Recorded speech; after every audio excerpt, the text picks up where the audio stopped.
ask you a question about incentives, because I often get this argument, sometimes from my lovely wife. My wife, Lawan, is a Bernie Sanders left-wing Democrat, and I get this argument. I'll say incentives. I'll say you cannot extend unemployment benefits indefinitely.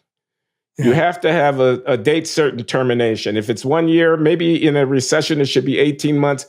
Maybe it's 2 years at the outside, but you cannot extend unemployment indefinitely, because if you do, the ranks of those who are not looking for work and not working will swell, because the incentives to work will have been undercut by extending unemployment indefinitely. She'll say, you're calling people lazy. By saying that they'll respond to incentives, the same thing about welfare. I say you can't have the welfare benefits be too generous. Because if you do, you'll produce more poverty. People will change their behavior. It will be affected by the response is to invoke the behavioral reaction to social policy being too generous, is to condemn the people who are in need of help based on some moralistic judgment about their behavior. Have you heard this argument, and how do you respond to it? Yeah, sure. And the point is, I think ultimately you hate the people you're giving the money to, because, I look into the guy like, what's his name?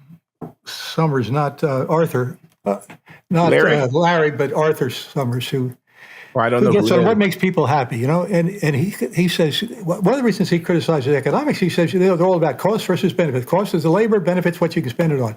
He says most people love their jobs. Most people, if they win the lottery, say they wouldn't quit their jobs. Now that's kind of what your wife is saying, but I think a lot of the people who are unemployed, who would be tempted to be unemployed, are going to be miserable. That's what he also finds.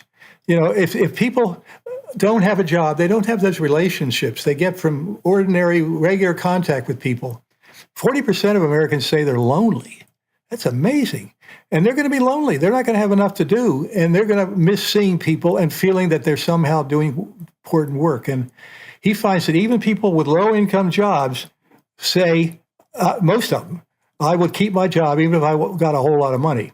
Now, a lot of them wouldn't, or you wouldn't have a good argument. But I think to ask, one way to think about it is if you, instead of 2 weeks vacation, you could have 6 weeks vacation, would people say, I'd rather only have 4. I really love this job and I miss it.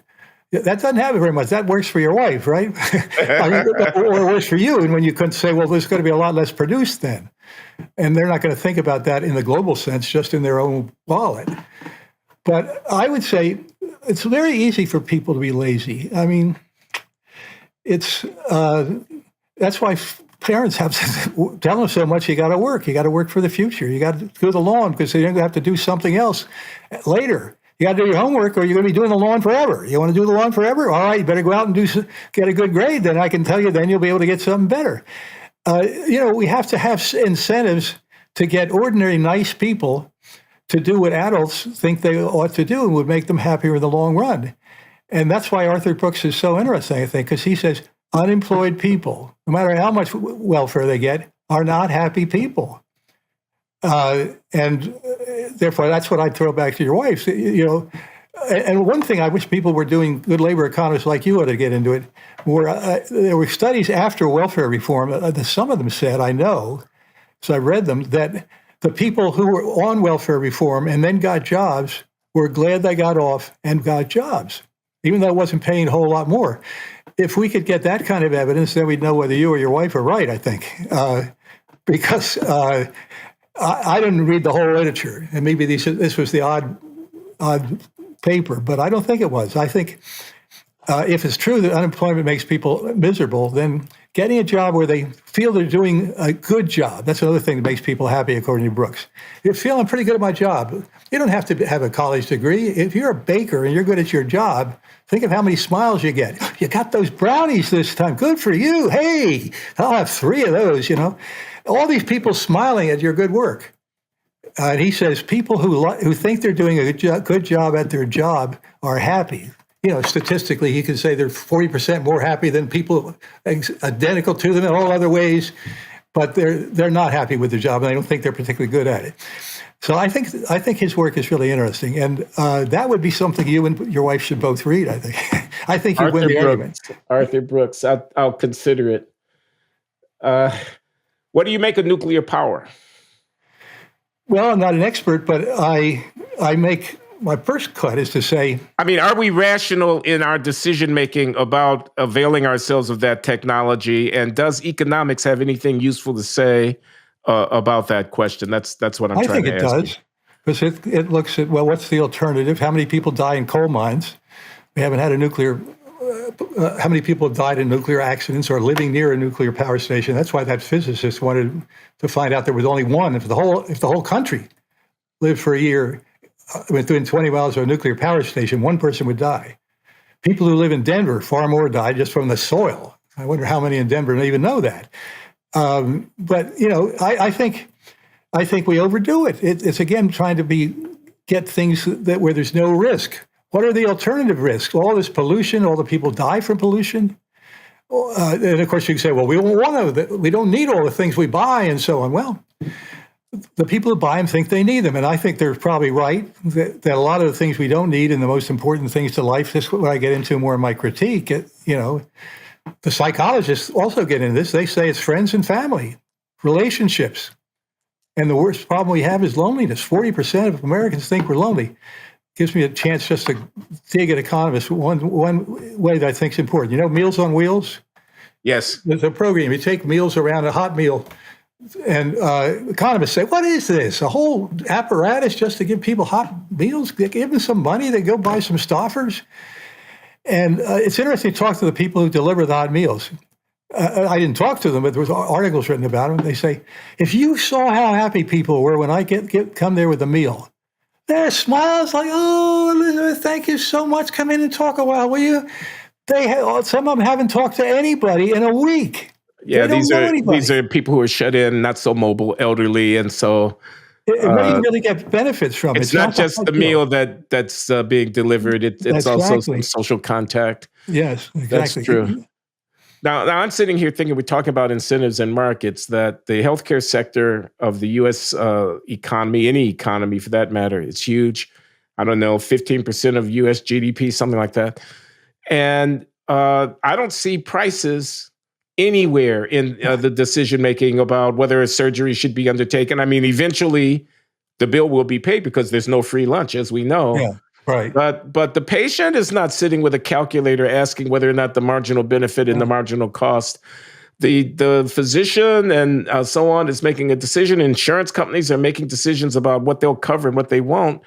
And it just strikes me that there's potential for greater efficiency and resource usage within the healthcare sector if more reliance on the price signals to make healthcare decisions could be encouraged. What do you think about that? I think you're absolutely right. And I think people do studies and say exactly what you do, how much of healthcare is completely wasted. They do studies in this part of the country. There's twice as many operations for such and such as there are down here. Well, what do you know? There's twice as many surgeons doing those up there. In other words, the thought that there's illness and you got to get rid of it, and everybody knows when they're ill, and every doctor knows what they will. It's not right. I mean, when the price is lower, people buy more of something, and the price is next to nothing these days. Now the problem is, what's this incentive of the politicians? They're going to get rid of, we used to kick is not the way the people would want to think about it, but think about people who've had a baby. It used to be you keep them in.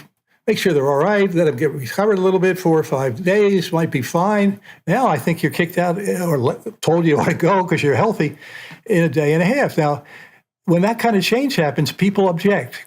And if you said deductibles have to go up because if people pay more, they won't be as quick. And there's studies that show, if you move the college infirmary 10 minutes further away, the number of people goes down 25%. You just can't argue that's an absolute essential that they go. They don't think it's essential. Yeah. But I think people are thinking total utility again. Safety, health, nothing more important. And if you're going to do something that hurts that, what are they? It's the damn guys with the green eye shades. What are they? Economists, I'll bet. I bet you're talking to economists, aren't you? When you want to make that reform. Yeah. Yeah, so I think it's an outrage how much we spend on that, and it's very hard to change it because any serious change would have to mean somebody's costs go up, and people don't want to do it. That's why I think it's really, you should think long and hard about any new benefit you give most people, because you're probably not going to be able to get rid of it. If it doesn't work out, or it does, and there's a lot of cases. One thing economists do at incentives is they are great in saying, you think this is helping the poor, but it's helping the rich. Something like taxing unemployment insurance. When Reagan proposed that, they said, you just want to stick it to the rich. You could stick it to the poor. You could care less about how they live. And the economist tries to calmly say, look, taxes are paid on unemployment insurance. If you make more in your employment, you get more unemployment insurance. If we taxed unemployment insurance, the rich would be hurt more than the poor because they don't have a high-paying job. And they just try to get the facts out. And sometimes they're extremely useful, not always effective. By doing that, I think, and that's something Alan Blinder, pointed out at the time. He's a liberal Democrat. Reagan's a conservative Republican. He said we would all agree it's good to tax unemployment insurance.